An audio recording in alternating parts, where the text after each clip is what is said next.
साथियों, यदि आपने भी अपने हाथ की उंगलियों में कोई भी रत्न धारण किया हुआ है और यह सोच करके धारण किया हुआ है कि वो सौभाग्य लेकर के आएगा, तो पुनर्विचार करने की आवश्यकता है साथियों। क्योंकि लगभग 50% लोगों ने गलत रत्न धारण किए हुए हैं और फिर वो कहते हैं कि हमारे अच्छे दिन क्यों नहीं आए, ये दुर्भाग्य क्यों सीधा हमारे पास में खिंचा चला आता है। साथियों, कई वर्षों के जन्म पत्र का अध्ययन और लाखों कुंडलियों के अध्ययन के बाद हम ये कह सकते हैं कि यदि किसी की जन्म पत्रिका में मंगल पीड़ित है, तो उसको इस ग्रह की महादशा में इन 9 लक्षणों का, इन 9 कष्टों का, पीड़ाओं का अवश्य सामना करना पड़ता है। शत्रु बाधा, अपने ही भाइयों से पीड़ा, साहस की कमी, बार बार दुर्घटनाएं होना, व्यक्ति का अत्यधिक क्रोधित होना, रक्त अर्थात ब्लड में किसी न किसी प्रकार का विकार होना, किसी बीमारी में ऑपरेशन तक की नौबत आ जाना, या किसी बीमारी का बढ़ करके कैंसर का रूप धारण कर लेना, और बड़ी चीज कि शादी योग्य उम्र होते हुए भी व्यक्ति का विवाह ठीक समय पर संपन्न नहीं हो पाता। लेकिन साथियों, यदि आप भी इन सभी कष्टों से स्थायी और सटीक मुक्ति प्राप्त करना चाहते हैं, तो उसका तरीका है इस ग्रह की महादशा मंत्र साधना दीक्षा, जो विशेष रूप से आपके नाम, आपकी जन्मतिथि के अकॉर्डिंग की जाएगी। और गुरु दीक्षा के माध्यम से अभिमंत्रित माला भी आपको प्रदान की जाएगी, ताकि न केवल ये सारे कष्ट दूर हों, बल्कि ये पूरी की पूरी महादशा आपके लिए शांतिदायक और सुख समृद्धिदायक साबित हो। तो मेरे बहुत ही प्रिय और बेहद सम्मानित साथियों, हृदय की असीम गहराइयों से अभिनंदन, बहुत बहुत हार्दिक स्वागत। साथियों, आज हम चर्चा करने जा रहे हैं कि क्या धनु लग्न की जन्म पत्रिका में मूंगा, जो कि मंगल का रत्न है, योग कारक है, क्या प्रत्येक परिस्थिति में आंख मूंद करके धारण कर लेना चाहिए? लग्नेश, पंचमेश, नवमेश? धारणा गलत है साथियों। हम एक एक स्थान पर मंगल की प्लेसमेंट देखेंगे और कब धारण किया जा सकता है, कब नहीं किया जा सकता, क्या उसका प्रभाव होगा। आप अपनी जन्म पत्रिका खोल करके ये एपिसोड देखिए और फिर ये निर्णय करिए कि क्या आपने सही रत्न धारण किया हुआ है। और यदि अभी तक आपने अपने लग्न, अपने रत्न से संबंधित एपिसोड नहीं देखा है, तो यहां आई बटन में हमने आपको उसका लिंक प्रोवाइड करा दिया है, जाकर के देखें, समझें और सही निर्णय लें। साथियों, मंगल जो कि अति योग कारक है, यदि लग्न में ही विराजमान हो जाए तो आप अवश्य ही धारण करें। बहुत ही सुंदर इसके रिजल्ट होंगे, चौतरफा फायदा ही फायदा होगा, लाभ ही लाभ होगा, शारीरिक और मानसिक दोनों स्तर पर, प्रोफेशनल और पर्सनल लाइफ सभी स्तरों पर ये आपको बहुत ही पॉजिटिव और शुभत्व प्रदान करेगा। साथियों, मंगल यदि उच्च राशि के होकर के इस द्वितीय भाव में विराजमान हो जाए, अवश्य ही मूंगा आप धारण करें। ये धन प्रदाता है, ये वाणी में कन्विंसिंग पावर लेकर के आएगा, ये आपके कुटुंब में, परिवार में आपका जो सम्मान है उसको कई गुना बढ़ाने का कार्य करेगा।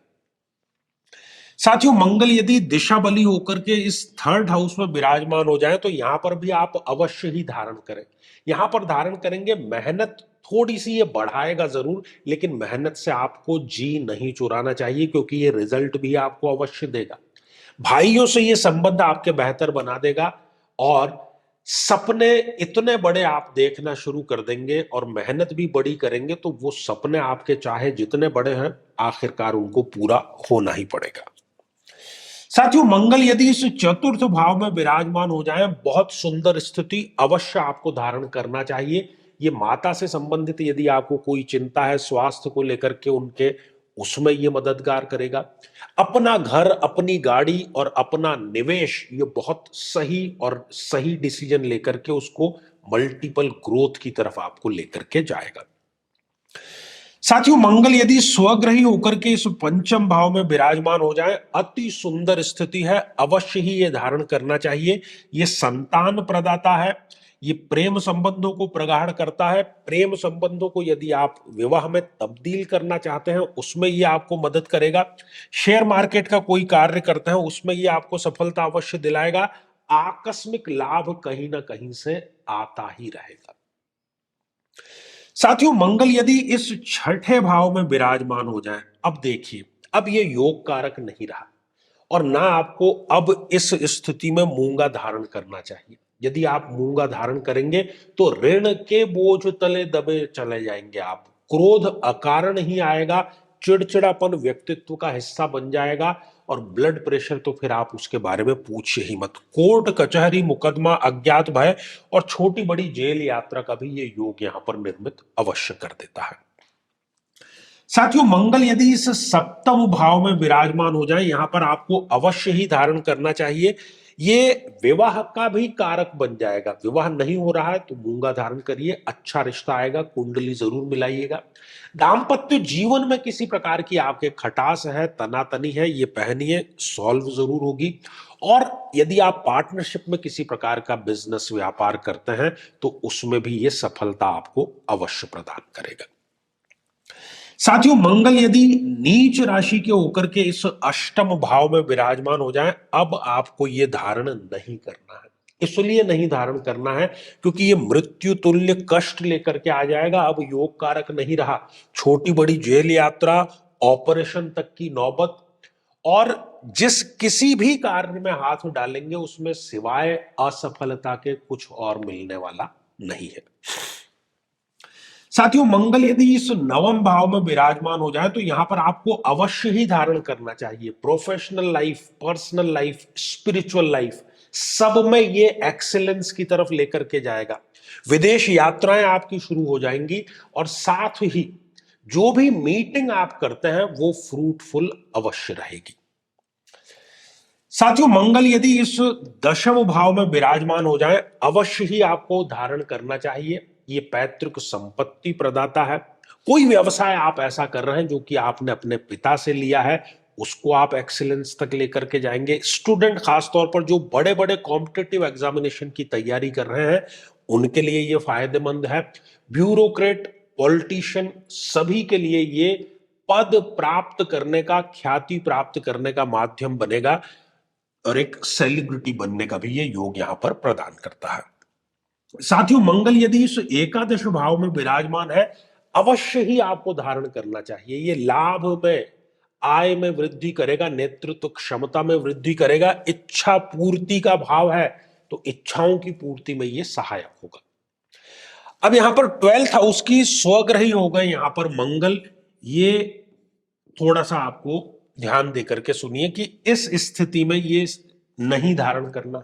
भले ही स्वग्रही है, ये खर्चे बढ़ा देगा, बीमारियां बढ़ा देगा। विदेश के कोई व्यापार है उसमें ये नुकसान लेकर के आ जाएगा। छोटी बड़ी जेल यात्रा का भी कारक है। लेकिन एक अपवाद यहां पर यह है कि मंगल यदि 12th हाउस में है और इसके साथ ही गुरु कहीं लग्न में, चतुर्थ में हंस योग बना रहे हो, या पंचम भाव में, या दशम में, या इस भाव में, इनमें से कहीं पर गुरु है, दोनों स्थितियां एक साथ में है तो आप अवश्य ही मूंगा धारण कर सकते हैं। वो आपको फायदेमंद ही होगा। तो साथियों, बहुत सोच समझ करके आपको रत्न कोई भी धारण करना चाहिए। जीवन से खिलवाड़ नहीं आपको करना चाहिए। तो जिन परिस्थितियों में मना किया गया है उसमें यदि आपने धारण किया हुआ है तो तुरंत प्रभाव से आपको उसे उतार देना चाहिए। श्रृंखला हमारी आगे भी जारी रहेगी। अब साथियों, समय है आज के हमारे कमेंट को शामिल करने का।